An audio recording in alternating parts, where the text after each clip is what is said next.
मी राजेश साळवे.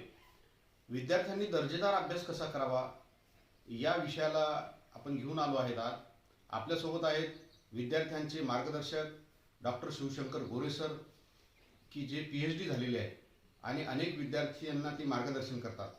भारत विद्यालय बुलढाणा येथे ते सहाय्यक शिक्षक म्हणून कार्य करतात. हजारो विद्यार्थी त्यांच्या मार्गदर्शनामुळे स्वतःच्या पायावर उभे राहिलेले आहेत. अनेक विद्यार्थ्यांना रोजगार मिळालेला आहे. अनेक त्यांचे विद्यार्थी IAS IPS झालेले आहेत. त्यानंतर अनेक विद्यार्थी डॉक्टर, इंजिनियर, IIT IIM मध्ये सुद्धा त्यांचे विद्यार्थी गेलेले आहेत. असे आपल्यासोबत एक दर्जेदार व्यक्तिमत्व आहे. तर त्यांना आपण आता प्रश्न विचारणार आहोत की सर, विद्यार्थ्यांनी अभ्यास केला पाहिजे तर तो का केला पाहिजे अभ्यास? नमस्कार विद्यार्थी मित्रांनो. सर्वप्रथम मी राजेश साळवे सर यांचं अभिनंदन करतो की त्यांनी तुमच्यासाठी अशा प्रकारचं एक सत्र आयोजित केलेलं आहे आणि विशेषतः विद्यार्थ्यांच्या हितासाठी ते सतत तळमळीने काम करत असतात. त्याच्या कार्यासाठी मी शुभेच्छा देतो. आजचं युग हे ज्ञानाचं युग मानलं जातं. प्रत्येक क्षेत्रामध्ये जो योग्य ज्ञान असेल तर आपण शेती असेल, विज्ञान असेल, तंत्रज्ञान असेल, वैद्यकीय असेल, इंजिनिअरिंग असेल, या क्षेत्रामध्ये पुढे जाऊ शकतो. आणि म्हणून सगळ्यात महत्त्वाची गोष्ट, आपल्याला कोणत्याही क्षेत्रात जर आपलं करिअर करायचं असेल तर सगळ्यात महत्त्वाची गोष्ट आहे की आपलं ध्येय ठरवणे आणि ध्येय साध्य करण्यासाठी अभ्यास करणं गरजेचं असतं. विशेषतः प्राथमिक माध्यमिक शाळांमध्ये विद्यार्थ्यांनी आपलं ध्येय निश्चित केलं पाहिजे. आता इथून पुढे 12वी नंतर प्रत्येक प्रवेशासाठी आपल्याला एक प्रवेश परीक्षा, पात्रता परीक्षा द्यावी लागणार आहे. त्याची पूर्वतयारी म्हणून सुद्धा आपल्याला काही अभ्यास करणं गरजेचं आहे. विशेषतः 5वीच्या विद्यार्थ्यांसाठी स्कॉलरशिपची परीक्षा असते, नवोदयची परीक्षा असते, ऑलिम्पियाडच्या वेगवेगळ्या परीक्षा असतात. ही मुलं जेव्हा 8वीत जातात तेव्हा त्यांच्यासाठी NMMS सारखी परीक्षा असते, जी राष्ट्रीय पात्रता परीक्षा आहे, स्कॉलरशिप परीक्षा. त्याच्याशिवाय MTS ची परीक्षा असते, Maharashtra talent search examination. NTS ची परीक्षा असते, नॅशनल टॅलेंट सर्च एक्झामिनेशन. 10वी नंतर जेव्हा तुम्ही 11वीत प्रवेश करता तेव्हा तुम्हाला एक विशिष्ट स्ट्रीम निवडावी लागते, जसं की वैद्यकीय असेल, इंजिनिअरिंग असेल, फार्मसी असेल किंवा ॲग्रिकल्चर असेल. त्यासोबत लॉसाठी वेगवेगळ्या पात्रता परीक्षा आहे. या सगळ्या परीक्षांची पूर्वतयारी म्हणून आपल्याला अभ्यास करणं गरजेचं आहे. आपला दैनंदिन जो अभ्यास असतो वर्गामधला, वाचन, लेखन, गणित, तेवढ्यानी आपलं होणार नाहीये. त्यासाठी आपल्याला पात्रता परीक्षेची पण तयारी करणं गरजेचं आहे. त्यासाठी अभ्यास करणं गरजेचं आहे. आणि म्हणून अभ्यास का करावा, तर आपल्या जीवनाचा जो हेतू आहे, आपलं जे जीवनाचं ध्येय आहे, हे साध्य करण्यासाठी अभ्यास करावा असं मला वाटतं. बरोबर आहे सर. तर विद्यार्थ्यांनी अभ्यास का करावा, तर आपण ठरवलेला जो उद्देश आहे त्याच्यापर्यंत पोहोचवण्यासाठी आपण अभ्यास केला पाहिजे असं सरांचं मत आहे. तर विद्यार्थी मित्रांनो, आपण सरांना दुसरा प्रश्न विचारू की आता अभ्यास तर करायचा आपल्याला, पण अभ्यास नेमका कसा केला पाहिजे सर? बघा, अभ्यास करायचा म्हणजे त्याच्यासाठी विशिष्ट प्रकारचं नियोजन लागतं. आपल्या घरी एखादा छोटा मोठा कार्यक्रम असेल तर आपण त्या कार्यक्रमाचं नियोजन करतो आणि योग्य नियोजन केलं की तो कार्यक्रम यशस्वी होतो. तसं अभ्यासाचं पण आहे. तुम्हाला सगळ्यात महत्त्वाची गोष्ट आहे अभ्यासासाठी लागणारा वेळ, त्याचं नियोजन करणं आवश्यक आहे. आता आपल्याला रोज प्रत्येकाला 24 तास मिळतात. मग या 24 तासाचं विभाजन आपण कसं करतो, ते विभाजन करून अभ्यासासाठी मिळणारा वेळ किती आहे, आपला अनावश्यक वेळ कुठे वाया जातो, तो कसा आपल्याला वाचवता येईल, या दृष्टीने विचार करणं गरजेचं आहे. एक उदाहरण म्हणून सांगतो की प्रत्येकाला 24 तास मिळतात. एक आपण सामान्य विद्यार्थी जर विचारात घेतला तर 7 तास त्याला झोपेसाठी आवश्यक असतात. मग 24 तासातले 7 तास झोपेसाठी गेले. मग आता उन्हाळ्याच्या सुट्ट्या आहेत, आपलं 3-4 तास एखाद्या क्लासेस किंवा वर्ग असतील तर 4 तास वर्गाचे गेले.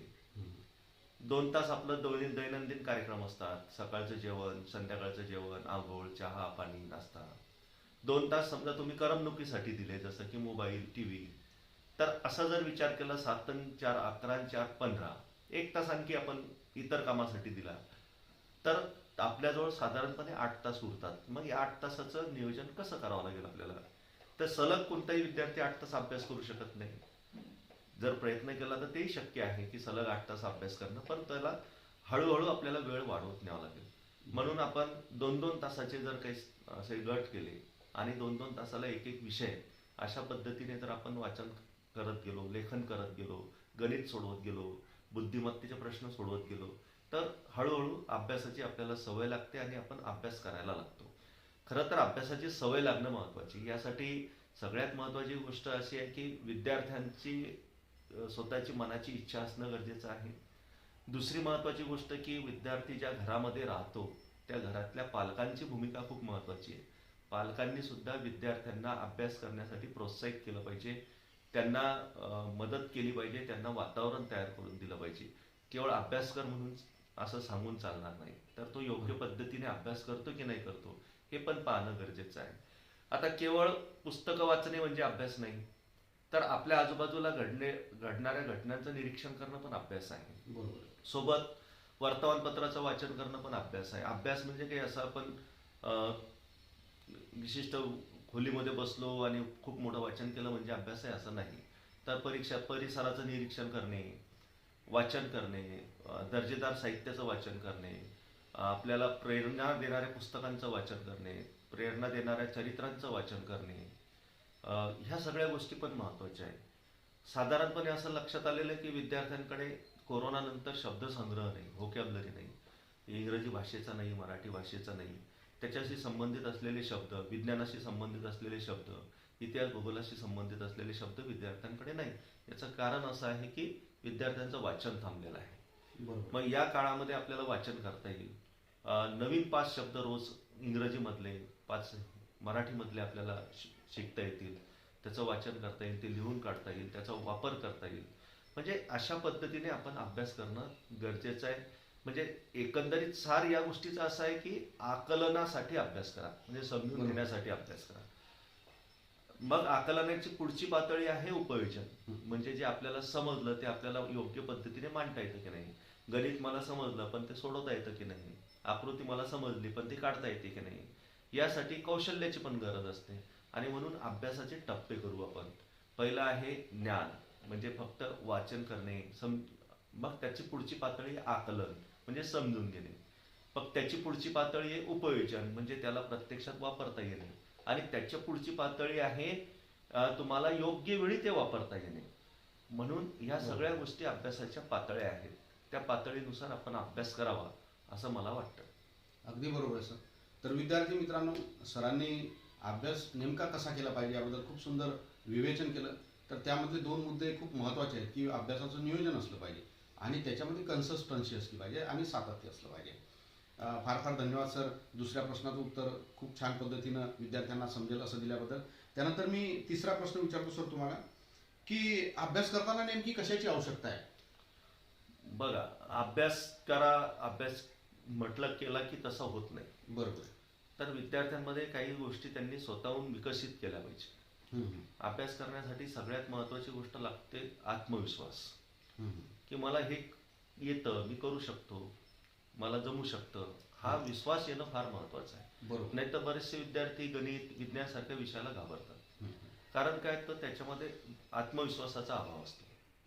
किंवा मी गणित सोडू शकू की नाही शकेल, की हा जो भाग आहे यासाठी विद्यार्थ्यांना आत्मविश्वास असणं फार गरजेचं आहे. वाचन करताना मला योग्य पद्धतीने स्वराघात देऊन योग्य उच्चार करून वाचता येतं की नाही हे पण महत्त्वाचं आहे. इतिहास भूगोलाच्या काही गोष्टी अशा असतात की त्याच्या एक नवीन शब्दसंग्रह, व्होकॅब्युलरी असते इतिहास भूगोल या विषयाची. आपण त्या शब्दांना दैनंदिन जीवनामध्ये वापरत नाही, म्हणून तो विषय पण बऱ्याच विद्यार्थ्यांना अवघड वाटतो. मग त्या विषयाशी रिलेटेड असलेले शब्द माझ्याजवळ आहे की नाही याचा विश्वास असणं, आत्मविश्वास असणं फार गरजेचं आहे, पहिली गोष्ट. दुसरी गोष्ट, मला इच्छाशक्ती पाहिजे. सगळ्या गोष्टी तयार आहेत, आईबाबांनी तुम्हाला सगळ्या सुविधा दिलेल्या आहेत, पण माझी इच्छाच नाही अभ्यास करायची, तसं चालणार नाही. म्हणून इच्छाशक्ती, की मला करायचं आहे, मला स्कॉलरशिपची परीक्षा द्यायची आहे. भलेही स्कॉलरशिप मिळेल नाही मिळेल हा नंतरचा भाग, मला NMMSची परीक्षा द्यायची आहे, त्याच्यामध्ये मी मेरिट येईल की नाही हा नंतरचा भाग, पण मला परीक्षा द्यायची आहे. हा जो इच्छेचा भाग आहे, इच्छाशक्तीचा भाग, स्पर्धा नेमकी कशी असते ते त्याला समजेल. कारण भाग सगळीकडे स्पर्धा आहे. काही विशिष्ट विद्यार्थ्यांना म्हणजे जे क्वालिफाय होतील त्यांना स्कॉलरशिप मिळणार आहे म्हणून बाकीच्यांनी प्रयत्न करायचे नाही असा भाग नाही. त्या प्रयत्नांमधून सुद्धा तो शिकत असतो. तुकाराम महाराजांनी म्हटलेलं आहे, असाध्य ते साध्य करिता सायस कारण अभ्यास तुका म्हणे. कारण जे एखादी गोष्ट साध्य करायची असेल, आपल्याला असाध्य गोष्ट साध्य करायची असेल तर त्यासाठी अभ्यास करणं गरजेचं आहे. आणि म्हणून त्यासाठी इच्छाशक्तीची गरज. तिसरी गोष्ट आहे सकारात्मक दृष्टिकोन. विशेषतः ग्रामीण भागामध्ये मला असं दिसतं की वातावरण सकारात्मक नसतं, पॉझिटिव्ह नसतं. हा हा शिकून काय होणार आहे, कुठे साहेब होणार आहे, बरोबर, असे डिमोरल करणार असेच लोक असतात. बरोबर. परंतु या लोकांच्या या शहरांकडे लक्ष न देता आपला दृष्टिकोन सकारात्मक ठेवायचा की नाही, मला या अभ्यासातून काहीतरी नवीन ज्ञान मिळणार आहे, मी काहीतरी नवीन गोष्ट शिकणार आहे, बरोबर, त्याचा मला जीवनात फायदा होणार आहे. हा सकारात्मक दृष्टिकोन. आणि नकारात्मक लोकांपासून दूर राहणं. जसं की कोशिश करने वालों की हार नाही होती, ही कविता आपण शिकलेलं आहे लहानपणी 5वी-6वी वर्गात हिंदीमध्ये, की लहरों से डरकर नौका पार नहीं होती, कोशिश करने वालों की हार नहीं होती. तर आपल्याला सकारात्मक दृष्टिकोनाने की आपल्याला जर आपण घाबरलो तर आपण पुढे कधीच जाणार नाही. म्हणून मनातून भीती हे बाहेर काढणं, कम्फर्ट झोन, ज्याला सायकोलॉजीच्या भाषेमध्ये कम्फर्ट झोन म्हणतो, तर कम्फर्ट झोनच्या बाहेर जोपर्यंत आपण पडत नाही तोपर्यंत शिक्षणाच्या झोनमध्ये क्षेत्रामध्ये आपण जात नाही, शिकण्याच्या क्षेत्रामध्ये जात नाही, लर्निंग झोनमध्ये जात नाही, त्याच्यानंतर विकासाच्या झोन क्षेत्रामध्ये, डेव्हलपमेंट झोनमध्ये जात नाही. आणि म्हणून आपल्याला सकारात्मक दृष्टिकोनाची गरज असते. चौथी गोष्ट असते महत्वाकांक्षा. मला महत्वाकांक्षा असली पाहिजे. लहानपणीच मी ध्येय निश्चित केलं पाहिजे की मला डॉक्टर व्हायचं, इंजिनियर व्हायचं, UPSC करायची, MPSC करायची, शिक्षक व्हायचं, आदर्श शेतकरी व्हायचं, आदर्श व्यापारी व्हायचं, व्यावसायिक व्हायचं. असं काहीच नाही की प्रत्येकाने डॉक्टर किंवा इंजिनियर झालं पाहिजे. तुम्ही चांगल्या पद्धतीने, दर्जेदार पद्धतीने कुठलाही व्यवसाय, कुठलाही धंदा, कुठलीही नोकरी केली तर तुम्ही एक उदाहरण लोकांसमोर ठेवू शकता. आणि म्हणून त्यासाठी आपल्याला महत्वाकांक्षेची गरज असते. ॲम्बिशन, महत्वाकांक्षा फार गरजेची आहे. आणि त्याच्यानंतर आहे क्रियाशीलता. मग अशा पद्धतीने ॲक्टिव्हनेस आपल्यामध्ये असणं गरजेचं आहे. आणि म्हणून ॲक्टिव्हनेस हा सुद्धा एक महत्त्वाचा भाग आहे. आपण सतत क्रियाशील असलं पाहिजे. आळस आपण टाकून दिला पाहिजे. आळस असेल तर मग आपण कुठलीही गोष्ट मिळवू शकणार नाही. विद्यार्थ्यांनी सकाळी लवकर उठून लवकर अभ्यासाला बसणे, सगळे कामं करणे, दुपारच्या वेळी काही वाचन करणे, संध्याकाळच्या वेळी मैदानावर जाणे. केवळ अभ्यासच करायचा असं पण नाही, मैदानावर पण जायचं. आपलं या अभ्यासासोबत आपली शारीरिक आणि मानसिक जी फिटनेस आहे, सज्जता जी आहे ती पण महत्त्वाची असते. त्यासाठी मैदानावर पण गेलं पाहिजे. उन्हाळ्याच्या सुट्टीमध्ये वेगळ्या प्रकारचे छंद जोपासले पाहिजे. आपल्याला आवडीचं काम केलं पाहिजे. त्याच्यानंतर काही कौशल्याची कामं शिकली पाहिजे.